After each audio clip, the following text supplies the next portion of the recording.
ഭയങ്കര ഹാപ്പി ആയിരുന്നു. സോ ഞാൻ ഒട്ടും പ്രതീക്ഷിച്ചില്ല. Thanks to the entire Edunfor academy. ഞാൻ വളരെ ഹാപ്പിയാണ് and very grateful for you. 2023 pass out എന്ന സ്റ്റുഡൻറ്റ് രീതിയിൽ എനിക്ക് നല്ലൊരു ടെൻഷൻ ഉണ്ടായിരുന്നു. കുറച്ചുകൂടി ഒന്ന് സിംപ്ലിഫൈ ചെയ്തത് ഒന്ന് എളുപ്പമാക്കി തന്നു എനിക്ക്. എല്ലാ കാര്യങ്ങളും ഓൺ ടൈമിൽ ഒട്ടും ഡിലേ ഇല്ലാതെ തന്നെ എല്ലാം ക്ലിയർ ആയിട്ട് പറഞ്ഞു തന്നു.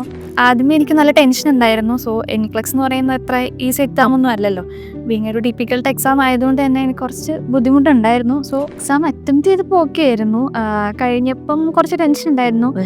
എൻ്റെ എല്ലാ ഡൗട്ട്സും ക്ലിയർ ചെയ്യാനും എന്തെങ്കിലുമൊക്കെ ഉണ്ടെങ്കിലോ അപ്പം തന്നെ സപ്പോർട്ടീവായിട്ട് റിപ്ലൈ തരാനൊക്കെ അവർ എപ്പോഴും ഓൺ ടൈം അവൈലബിൾ ആയിരുന്നു. അവരുടെ ക്ലാസ്സും കാര്യങ്ങളൊക്കെ എൻ്റെ ഒരു ഡ്യൂട്ടി സ്കെഡ്യൂൾ അനുസരിച്ച് അവരത് അറേഞ്ച് ചെയ്ത് തന്നിട്ടുണ്ട്.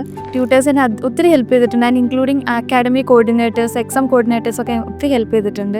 ആ ഒരു പാറ്റേൺ ഫോളോ ചെയ്യാനും എക്സാം റിലേറ്റഡ് കുറച്ച് ടിപ്സൊക്കെ അവർ എന്നെ ഒത്തിരി പറഞ്ഞു തന്നിട്ടുണ്ടായിരുന്നു. Really happy. ഞാൻ പറയുന്നത് കേട്ടിട്ട് ഓൾമോസ്റ്റ് എല്ലാവരും തന്നെ എഡ്യൂൻറ്റിലേക്ക് ഒരു അപ്രോച്ച് എടുക്കാനായിട്ടൊരു ഫസ്റ്റ് സ്റ്റെപ്പ് എടുത്തിട്ടുണ്ട്. I will really recommend to every. And I was very happy that എനിക്കതെല്ലാം ഓൺ ടൈമിൽ കംപ്ലീറ്റ് ചെയ്യാനും പറ്റിയിട്ടുണ്ട്. ഞാൻ ഓൾറെഡി കാനഡയുടെ പ്രോസസ്സിങ് ഓൺ ഗോയിങ് ആണ്. സോ ഓഫർ ലെറ്റേഴ്സും കാര്യങ്ങളൊക്കെ വെയിറ്റ് ചെയ്തിരിക്കുന്നു. സോ ഹോപ്പ്ഫുള്ളി അധികം വൈകാതെ തന്നെ കാനഡയിലേക്ക് മൈഗ്രേറ്റ് ചെയ്യാനാണ് എൻ്റെ പ്ലാൻ. ഹായ്, സോ ടുഡേ ഇന്ന് നമ്മുടെ ഒപ്പം ഉള്ളത് എൻക്ലെക്സാറിൻ വിന്നറായ റോസ്മേരി ആണ്. She has pass NCLEX RN exam in her first attempt. So I am so happy to welcome Rosemary with us. Thank you. എങ്ങനെയുണ്ടായിരുന്നു ആദ്യം ആ എൻക്ലെക്സാറിൻ റിസൾട്ടിൻ്റെ ആ റിസൾട്ട് കണ്ടപ്പോൾ പാസ്റ്റ് എന്ന് പറഞ്ഞ് കാണിച്ചപ്പോൾ എങ്ങനെയുണ്ടായിരുന്നു റിയാക്ഷൻ? ഭയങ്കര ഹാപ്പി ആയിരുന്നു. സോ ഞാൻ ഒട്ടും പ്രതീക്ഷിച്ചില്ല. എനിക്ക് ഭയങ്കരമായിട്ട് ഹാപ്പി ആയിട്ട് തോന്നി. Thanks to the entire Edunfor academy. ഞാൻ വളരെ ഹാപ്പിയാണ് and very grateful for you. Rosemary എങ്ങനെയായിരുന്നു അപ്പോൾ നമ്മുടെ അക്കാഡമീനെ പറ്റി അറിഞ്ഞത്? സോ ഞാൻ ഓൾറെഡി കാനഡയുടെ പ്രോസസ്സിംഗ് ആണ്. And I have about you an Instagram through my one of my friend. അവളാണ് എനിക്ക് ഒരു അക്കാഡമീനെ കുറിച്ച് ആദ്യമായിട്ട് പറഞ്ഞു തന്നത്.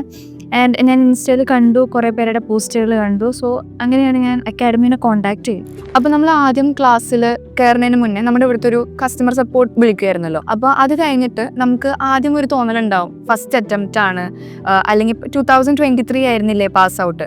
സോ ആ ഫ്രഷ് ആയിട്ട് ഇറങ്ങിയപ്പോൾ ഈ ഒരു ഇതിലേക്ക് കയറും പേടി ഉണ്ടായിരുന്നു. എക്സാം എന്തായിരുന്നു? എക്സാമിനെ പറ്റി ആദ്യം ഉണ്ടായിരുന്ന കാഴ്ചപ്പാട് എങ്ങനെയായിരുന്നു? ബീങ് എ ഫ്രഷർ, ഒരു 2023 പാസ് ഔട്ട് എന്ന സ്റ്റുഡൻറ്റ് രീതിയിൽ എനിക്ക് നല്ലൊരു ടെൻഷൻ ഉണ്ടായിരുന്നു. സോ എനിക്ക് ഇവിടെ നിന്ന് ആദ്യം കസ്റ്റമർ സർവീസ് കോൺടാക്ട് ചെയ്തപ്പം അവരെല്ലാ ഡീറ്റെയിൽസും പറഞ്ഞു തന്നു, ഇൻക്ലൂഡിങ് കോഴ്സിൻ്റെ ഡീറ്റെയിൽസ്, ക്ലാസ് ഡ്യൂറേഷൻ എല്ലാം പറഞ്ഞു തന്നു. സോ അവർ കുറച്ചുകൂടി ഒന്ന് സിംപ്ലിഫൈ ചെയ്തത് ഒന്ന് എളുപ്പമാക്കി തന്നു എനിക്ക്. And I was very happy. എല്ലാ കാര്യങ്ങളും ഓൺ ടൈമിൽ ഒട്ടും ഡിലേ ഇല്ലാതെ തന്നെ എല്ലാം ക്ലിയർ ആയിട്ട് പറഞ്ഞു തന്നു. ആദ്യമേ എനിക്ക് നല്ല ടെൻഷൻ ഉണ്ടായിരുന്നു. സോ എൻക്ലക്സ് എന്ന് പറയുന്നത് അത്ര ഈസി എക്സാം ഒന്നും അല്ലല്ലോ. ബീങ് ഒരു ഡിഫിക്കൽട്ട് എക്സാം ആയതുകൊണ്ട് തന്നെ എനിക്ക് കുറച്ച് ബുദ്ധിമുട്ടുണ്ടായിരുന്നു. സോ കോർഡിനേറ്റഡ് ടീം നല്ലപോലെ എന്നെ ഹെൽപ്പ് ചെയ്തിട്ടുണ്ട് എല്ലാ കാര്യത്തിലും. സോ ഈ എക്സാം എഴുതി കഴിഞ്ഞപ്പോൾ എന്തായിരുന്നു ഫീലിംഗ് ഉണ്ടായിരുന്നത്? ആ പേടി മാറിയോ? എക്സാം അറ്റംപ്റ്റ് ചെയ്തപ്പോൾ ഓക്കെ ആയിരുന്നു. കഴിഞ്ഞപ്പം കുറച്ച് ടെൻഷൻ ഉണ്ടായിരുന്നു, പാസ്സാവോ ഇല്ലയോ എന്നുള്ളത്. എങ്കിലും ആ ഒരു 2 to 3 months ട്രെയിനിങ്ങോടുകൂടി ഏകദേശം ഒരു കോൺഫിഡൻ്റ് ഒക്കെ ആയിരുന്നു. ഇവിടുത്തെ അക്കാഡമി ടീം മെമ്പേഴ്സ് ആണെങ്കിലും ഭയങ്കര സപ്പോർട്ടീവായിരുന്നു. എൻ്റെ എല്ലാ ഡൗട്ട്സും ക്ലിയർ ചെയ്യാനും എന്തെങ്കിലുമൊക്കെ ഉണ്ടെങ്കിലോ അപ്പം തന്നെ സപ്പോർട്ടീവായിട്ട് റിപ്ലൈ തരാനൊക്കെ അവർ എപ്പോഴും ഓൺ ടൈം അവൈലബിൾ ആയിരുന്നു. സോ അതുകൊണ്ട് എനിക്ക് അത്ര കുഴപ്പമുണ്ടായിരുന്നില്ല. എങ്കിലും ടെൻഷൻ ഉണ്ടായിരുന്നു എക്സാം അറ്റൻഡ് ചെയ്യാനൊക്കെ ആയിട്ട്. ബട്ട് റിസൾട്ട് വന്നപ്പം സോ ഹാപ്പി. സോ ഇവിടുത്തെ ട്യൂട്ടേഴ്സ്, അവരുടെ ഒരു ടീച്ചിങ് മെത്തഡോളജി എങ്ങനെയുണ്ടായിരുന്നു? ട്യൂട്ടേഴ്സൊക്കെ എന്നെ ഒത്തിരി രീതിയിൽ ഹെൽപ്പ് ചെയ്തിട്ടുണ്ട്. സോ അവരുടെ ക്ലാസ്സും കാര്യങ്ങളൊക്കെ എൻ്റെ ഒരു ഡ്യൂട്ടി സ്കെഡ്യൂൾ അനുസരിച്ച് അവരത് അറേഞ്ച് ചെയ്ത് തന്നിട്ടുണ്ട്. And I was very happy that എനിക്കതെല്ലാം ഓൺ ടൈമിൽ കംപ്ലീറ്റ് ചെയ്യാനും പറ്റിയിട്ടുണ്ട്. സോ ട്യൂട്ടേഴ്സ് എന്നെ വളരെയധികം ഹെൽപ്പ് ചെയ്തിട്ടുണ്ട്. ഓക്കെ, എക്സാം എഴുതിയ സമയത്ത് നമ്മൾ ക്വസ്റ്റ്യൻസ് ചെക്ക് ചെയ്യുമ്പോൾ ഇവിടുത്തെ പഠിപ്പിച്ച വല്ല ക്വസ്റ്റ്യൻ എന്നപ്പോൾ ഏതെങ്കിലും സന്തോഷം തോന്നിയായിരുന്നു? എനിക്കങ്ങനെ ഒരു കുറച്ച് ക്വസ്റ്റ്യൻസ് വന്നിട്ടുണ്ടായിരുന്നു. വെരി ഹാപ്പി ദാറ്റ് ഞാൻ ആ ടീച്ചിങ് ഓൺലൈൻ മെത്തേഡ്സ് കാര്യങ്ങളെല്ലാം ഫോളോ ചെയ്തിട്ടുണ്ടായിരുന്നു. ട്യൂട്ടേഴ്സ് എന്നെ ഒത്തിരി ഹെൽപ്പ് ചെയ്തിട്ടുണ്ട്. And including academy coordinators, exam coordinators ഒക്കെ ഒത്തിരി ഹെൽപ്പ് ചെയ്തിട്ടുണ്ട്. ആ ഒരു പാറ്റേൺ ഫോളോ ചെയ്യാനും പിന്നെ കുറച്ച് എക്സാം റിലേറ്റഡ് കുറച്ച് ടിപ്സൊക്കെ അവർ എന്നെ ഒത്തിരി പറഞ്ഞു തന്നിട്ടുണ്ടായിരുന്നു. ഓക്കെ, അപ്പോൾ മൊത്തത്തിലൊരു മോട്ടിവേഷൻ കൂടി ഇൻക്ലൂഡ് ആയിട്ടുള്ളൊരു സെഷൻ ആയിരുന്നു? യെസ്, എല്ലാം ഉണ്ടായിരുന്നു. മോട്ടിവേഷൻ ഉണ്ടായിരുന്നു, ഒരു കോൺഫിഡൻറ്റ് ആയിട്ട് പ്രിപ്പയർ ചെയ്യാനായിട്ടുള്ള ഒരു ക്ലാസ്. എക്സാം ഫിയർ മാറി കിട്ടി.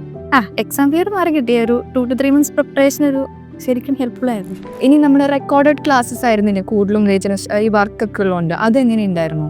റെക്കോർഡ് ക്ലാസ് ആയതുകൊണ്ട് അത് എൻ്റെ ഒരു ഡ്യൂട്ടി സ്കെഡ്യൂൾ അനുസരിച്ച് എനിക്ക് എപ്പോൾ വേണമെങ്കിലും അറ്റൻഡ് ചെയ്യായിരുന്നു. മോർണിംഗോ ഈവനിങ്ങോ ഏതായാലും കുഴപ്പമുണ്ടായിരുന്നില്ല. സോ അതുകൊണ്ട് എനിക്ക് അത്ര ബുദ്ധിമുട്ടുണ്ടായിരുന്നില്ല.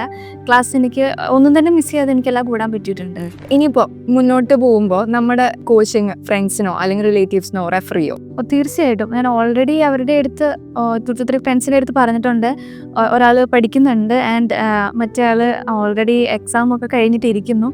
So I am really happy. ഞാൻ പറയുന്നത് കേട്ടിട്ട് ഓൾമോസ്റ്റ് എല്ലാവരും തന്നെ എഡ്യൂണിറ്റിലേക്ക് ഒരു അപ്രോച്ച് എടുക്കാനായിട്ട് ഒരു ഫസ്റ്റ് സ്റ്റെപ്പ് എടുത്തിട്ടുണ്ട്. I will really recommend to every. We are also so happy that you pass the exam in your first attempt. അതും കുറേ പേര് ഇങ്ങനെ പേടിച്ച് അയ്യോ എനിക്കിത് പറ്റത്തില്ല, ഫസ്റ്റ് അറ്റംപ്റ്റ് ആണ്, ഞാനിപ്പോൾ പഠിച്ചിറങ്ങിയിട്ടുള്ളൂ എന്ന് പറഞ്ഞ് ഇരിക്കാറുണ്ട്.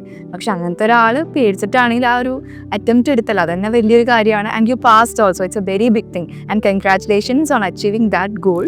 സോ ഇനി എന്താണ് റോസ്മേരിയുടെ ഫ്യൂച്ചർ പ്ലാൻസ് എന്താണോ? ഞാൻ ഓൾറെഡി കാനഡയുടെ പ്രോസസ്സിങ് ഓൺ ഗോയിങ് ആണ്. സോ ഓഫർ ലെറ്റേഴ്സും കാര്യങ്ങളൊക്കെ വെയിറ്റ് ചെയ്തിരിക്കുന്നു. സോ ഹോപ്പ്ഫുള്ളി അധികം വൈകാതെ തന്നെ കാനഡയിലേക്ക് മൈഗ്രേറ്റ് ചെയ്യാനാണ് എൻ്റെ പ്ലാൻ. എന്തായാലും റോസ്മേരിയുടെ ആഗ്രഹപ്രകാരം കാനഡയിലെത്തി ഒരു പൊളി ലൈഫ് തന്നെ ഉണ്ടാവട്ടെ. All the best Rosemary. എവിടെയെങ്കിലും വെച്ച് നമ്മൾ കാണുമെന്ന് പ്രതീക്ഷിക്കുന്നു. And we have something for you.